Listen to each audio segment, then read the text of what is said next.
Welcome to Fans of the Forge.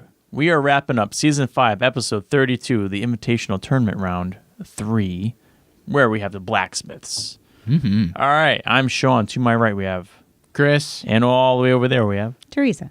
So let's get right to it. Our contestants this week, Derek, 15 years experience, full-time.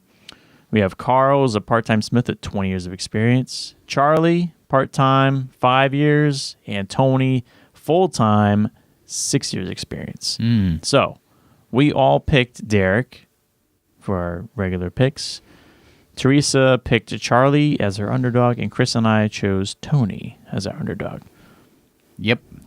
One note about Tony, that he had this cool Indian Larry tattoo on his forearm that I noticed, which it's like a weird question mark. Oh, I didn't notice that. Yeah, he's an old bike builder that passed away some years ago, but he's pretty cool. So anyway, round 1, they have to harvest steel from provided tools to make a signature Damascus blade with a drop point and through tang. It was more than just tools there. There was a lot of different things, including fish hooks. Yeah, just materials, just kind of Things you would find in a tool shed. Yeah. basically, yeah. Specs were layered Damascus, probably 12 to 15 inches, not to exceed 22. We don't know. Mm-hmm. And you have to use 2-inch cube canisters, Little baby ones. the little wee ones. We've seen those once before. Yeah. So all the judges, to describe what a drop point was, each one of the judges pull out a knife. Right. So Ben pulled his out to kind of show that this is what a drop point looks like. And then Dave Baker's like, yeah, because this is what like a it spear. doesn't look like. Right. And Mark Haida just whips He's like, it out. I want to play too. It's pretty cool. They have knives out. Yeah. So, Derek, he grabs a shovel and he starts slicing it up into pieces to fill his can. He welds his cubes together to make a Damascus. Didn't really show much more of him, so that's Just doing a his good thing. sign. Carl, he uses some fish hooks for his Damascus, and he abandoned one of his cans through the process. It was leaking. Yeah, it was kind of shooting sparks. He got rid of that. He draws out his billet, finds some D-lands at the end. The art forge welds together, so he cuts it off at the chop saw and remakes the point. And they actually showed him heating up his oil prior to the quench, which I think most of them do, but they never show it on TV. Mm-hmm. Yeah. Moving on to Charlie, he used some chisels and rasps, and he only used one can. And then he used supplemented steel. It was a leaf spring, and to kind of beef up that his material, so he could kind of draw it out. And he found some cold shuts after quenching. And he took a long time to get his billet formed. Moving on to Tony, he went with a coil spring, and that gave him some issues. Eventually, he decided not to remove his canister, and he just used that and kept the mild steel with his blade. I think the issues with the coils was they had a paint or something on them. They that he did. They couldn't get showed off. some sort of coating he was trying to scrape off, and he's just there on the grinder with his hand. And I'm like, Yeah. that so much sucks. time. So moving on to judging, Derek had a good shape. Carl was a good chopper shape, but there were some visible seams in the knife. Charlie had a cold shut right at the back end of the blade. And Tony had a solid piece, very thick spine and edge. This thing was beefy. Oh, yeah. It was big. Very beefy. With Derek's, it had a good shape. They noted that where he had the welding of the canisters, you could kind of see that seam. I had a hard time seeing it, but I'm not going to say it wasn't there. There's only so much they can pick up on the camera, too. Right. That I mean, maybe it's easier to see by eye. Yeah. He took 2 cubes, stuck them together, welded them, and It was right in the there middle. was a slight seam there Yeah. from that. So, Charlie's cold shuts were the most concerning out of the group, so Charlie got the boot. Right. And so, yeah, his was right where the tang met the blade. So Yeah. You knew that He it was was in a just bad going to spot. break if it went any further for him. Round 2, the contestants had to add handles with pommels attached to their through tang. Derek started off by fixing his weld flaws as best as he could and found out that they were really just superficial. So he made out okay. He didn't have anything to really worry about. He took some antler and made a guard with his antler and then had some brass that he could use for his pommel. And then they showed him etching his blade, and he actually got a nice pattern from the random damascus that he had. He was actually surprised with it. Good for him. No real issues, at least not that they showed. Carl, he started off by reshaping his tang because his was very, very big, and he had to take it from being a full tang down to an actual through tang. And then he moved on to addressing his delaminations, and he had no experience adding a pommel to a knife before, so he was really just winging it. And eventually he got it through. And then lastly, Tony seemed to not really be doing so great with this round. He just had a lot of issues. He was running the grinder. He had to grind a lot off his blade, but he was running it really slow, and the judges pointed that out. Like, he's never going to be able to grind this thing down if he's running it at that speed. And then, okay, he's working on the handle, right? And he decides, well, I have this orange stabilized burl wood that I want to use as my handle, and I'll cut a hole through, and then he kind of just was going to try to push it on, almost like the burn-through method, but without doing the burning part. Right. And he then takes the knife in his hand, the blade itself, holds that, goes to a vise, and starts hitting it down on the vise while holding the blade. Right. So, barehanded. Yeah. It was clearly not sharpened at that point, but it's like, it looks like a knife. So it's got, you see it, and it's just like, oh gosh, this is not going to go well. The judges are flipping out. They're saying, "What is he doing? This they're is a flipping out terrible just idea." because he's going to break the handle material. Yeah, they're not worried about his hand. Ben was peeing his pants. He's like, you can't, it's going to break. It's like, dude, come on, man. It's a piece of wood. Yeah, if it breaks, so, get another piece. Like, drama. Yeah, Drama. but they really stressed out over that. It was really a little bit unnecessary. But what happened? Ben, you didn't make the blade. You didn't make that handle material. It's not like he's breaking something of yours. That's true. That's a good point. Then they showed him putting his pommel on, and they showed the camera only had 5 minutes left. The time frame didn't seem to make sense to me. It just seemed like there's no way he only had 5 minutes from finishing the pommel, then running to the grinder, and only using the remainder of that time to grind out the handle. Yeah, no, I mean, that handle was just square. Yeah. Right? I was like, how was he going to... No, there was no time for that to happen, for him to shape that. Yeah, it was... Didn't he still have to, sharpen the blade, Yeah, too? yeah, he had the to blade, do I was like, you can't do both in, 1 minute. So I was like, no. Yeah, but then he said that he didn't do much sharpening on the blade. And we'll get to that, too. Yeah, I mean, So- but he still had to get the shape there. Right. Well, when they came to their testing, first they did the strength test, which was a fire brick chop. Ben Abbott swinging at those fire bricks 6 times. Derek, his forge weld held up well. It was a good handle and weight, but he did have noticeable chipping in the edges, and I feel like you're going to hit a knife onto a brick. Like, something's going to chip. It just seems like, I mean, I guess if people have gotten through antler stuff in the past without any chipping, but it just seems to me like with what they had to work with, it's not surprising that there were chips in his edge. Fire brick is kind of brittle, but man, that chewed up that blade. Yeah, it did. Carl, he had a good weight as well. He also had chipping and rolling on the edge. And then Tony came in and just smashed the bricks. Oh, dude, it was awesome. Ben And had to look for more brick to smash. Yeah. So he could get the 6 in. yeah. So tore through those bricks, and it was said that the edge held up well, but it didn't say that the edge was sharp. It just said it held up well at that point. And moving forward, they then had the sharpness test.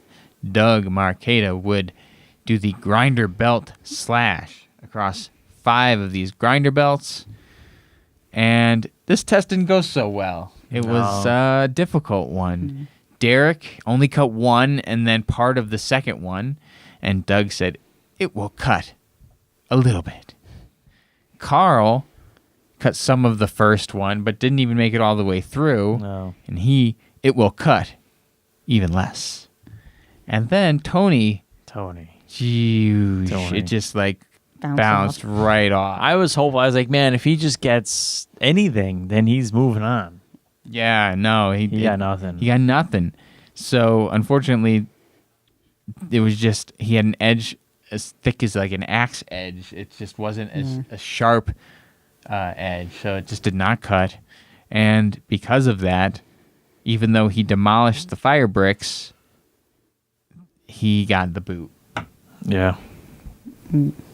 On to round 3, the Knightly Poleaxe, which was a favorite weapon of European knights in the 14th through 16th centuries. It was versatile and brutal. Multi-part construction with an axe blade, a hammerhead, and a spike mounted on a long shaft, which was ideal for combat against armor-clad opponents. The specs were that it needed to include a top spike, axe, and hammerhead, langes on both sides of the shaft, and a guard below the langes. And we need to mention, it could also be seen in the hit mobile game Dominations. That's right. I was going to say that. Oh, I'm You sorry. took it. That's okay. So Derek lit his coal forge with his hands. He had a little thing. He lit it on fire, and then he placed it in the coal forge. He said something like, as a blacksmith, you have to make tools to accomplish the task at hand. So he made his tools first for what he was going to be using to create his blade, which was cool. That was day 1. Day 3, he spent working on the hole for the shaft and drawing out the axe. Starts running short on material and needed to adjust, so he had to kind of take metal from around the eye part of it and bring it down onto where the blade is. Day 4, he did a heat treat on the axe head, and on day 5, he was doing his assembly where he did not use any glue. Everything was held together using just the metal and the wood. He went to go do his own little home test and broke the spike off with almost no time left in his 5 days. Let's make note here. He had this old car that was stripped down, Full of stuff. burnt. I don't know what the deal is, dude. Because then he had to go digging through to find that spike. I'm sure there's a story there, but man. So he had to dig through to find that spike and arc weld it back on to the top of it. And he mentioned that he's only been arc welding for 3 weeks. Yeah, So, this holds up. So then Carl, on his first day, he forge welded the 2 pieces together to start on the axe head. Day 3 was spent working on the shaft and the face of the hammer. And he did a MIG weld in there to hold that on. It's sacrificing authenticity, but a modern blacksmith uses modern tools. So seemingly the opposite philosophy of what Derek holds to. Yep. Day 5 was spent with assembly. And as he's working on the pommel, he cracked something inside the shaft, and then the pommel becomes loose. He fixed it, but in doing so, it doesn't quite look as nice as it did. Yeah, well, I mean, you could see where the crack was in the wood, and he was using glue or epoxy to close that up as best as he could, but it was just kind of filling in the hole at that point. Mm-hmm. But luckily, it was at a spot where it shouldn't feasibly affect the testing because it's at the bottom of the shaft. That's not really going to be taking any of the force. And even when they showed both of them later, it still looked nice. Yep. Yeah. I noted that Derek's a little better. Maybe that's just personal aesthetics. It was awesome looking. His was really badass. It had the burned wood. Oh, yeah. Also. So they go in for their various judging tests. The kill test was a ballistics dummy. Derek destroys the dummy, broken bones, and the flesh ripped off. Just fell with a... Yeah. But then Carl also destroys, crushes the bones, rips the organs out. The downside was that it was top heavy and had a slower recovery. However, it will destruct and kill. So I was taking the notes at this point, commercial break, and I see that there's 3 minutes left on the recording. Oh. Okay. We go for our strength test. Break through a medieval door 5 times. Or the goal was to break through the medieval door. They struck it 5 times. Derek, not a mark on it. No damage. Everything is still tight. Strong weapon. Nicely done. Carl, that MIG weld failed. And the hammerhead came off after the test. So it started to get a little loose. Dave Baker's talking about it. He's like wiggling it. And then all of a sudden just comes off. Catastrophic fail. Derek wins. Yep. The whole head popped off. It was weird. So. But it was almost like he was surprised that it fully came off, too. Because he was pointing it out. And then it's just like, oh, okay, here. He was holding it in is what it was. Was he? And so, because they cut through different angles of it, and you can tell, like, he was holding it, and it was jiggling, like, moving a little bit as he was talking. And so, like, he then said, well, I was doing this so it wouldn't break so that we could hopefully move on, like, trying to support it. Mm-hmm. But it just wasn't, there was nothing to support at that point. It was just... I don't know if I believe that. If it's that kind of loose, how could they feel that it's safe enough to bring to another test? It depends on what the sharpness test was supposed to be. I think you swinging that thing at all, that thing would just fly out. Like, I wouldn't say that's even safe enough to... If it was... That's the thing. They didn't know. If it was just loose, but if it was still... If it was integral, but something let go and was loose on the inside, it might still stay. But when the guy's like, oh, no, I MIG welded it there, he goes, that's what happened. You broke right at the MIG weld, and so it's not even attached. Yeah. All right. And then it just went boink. Well, he's like, well, there it goes, and you just took the whole thing off. And so we all get points. Hooray. Yay! So Teresa is in the lead still, and she's going to be in the lead for the rest of the season because we can't possibly win. 36 points for Teresa, 25 points for myself, 23 points for Sean. Great. And that was Fantastic. That was episode 3 of the Invitational Tournament, which means there's 2 episodes left. The Modern Metalworker episode, which they haven't done yet, and then the finale. So that leads to some interesting nights of television coming up soon. And interestingly enough, that is not the end of the season. Are you serious? There's more? There's at least one more episode that I saw today that is scheduled to be on November 7th. And I believe October 31st, I believe, would be when the Invitational Tournament is over. And then the following week, there's a episode where people have to make the Grim Reaper's site. Wow. That's so exciting. Mm-hmm. So that one looks really cool. I can't wait to see that. And it's kind of sucks that it got that all one would be offset. fitting on Halloween. Maybe they could have held off the Invitational Tournament 1 week and did their special Halloween episode and then finished the tournament.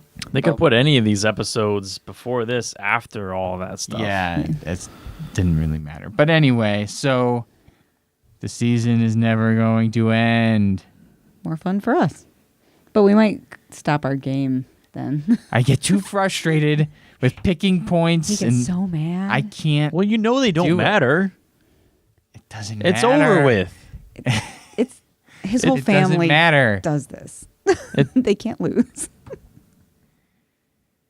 Yeah, it doesn't matter. The points don't matter. I know that.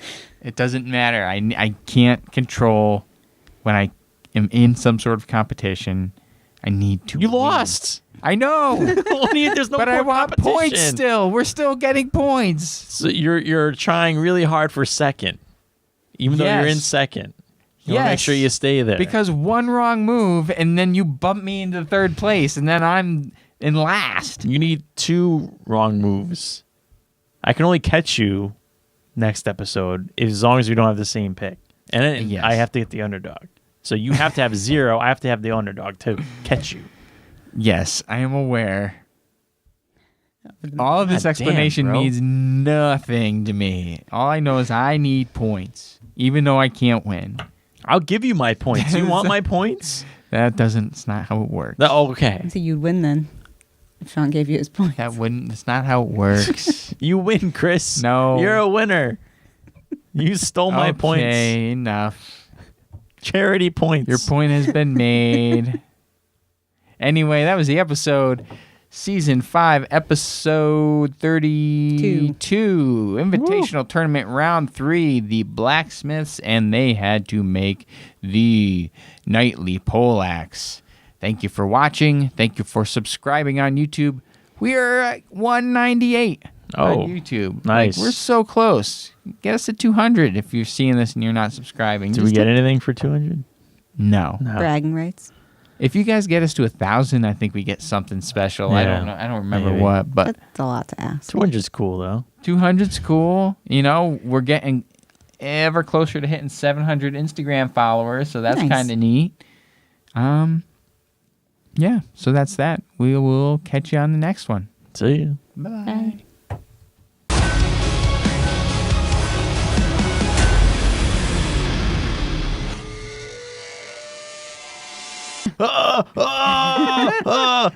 Hopefully I don't fuck this up.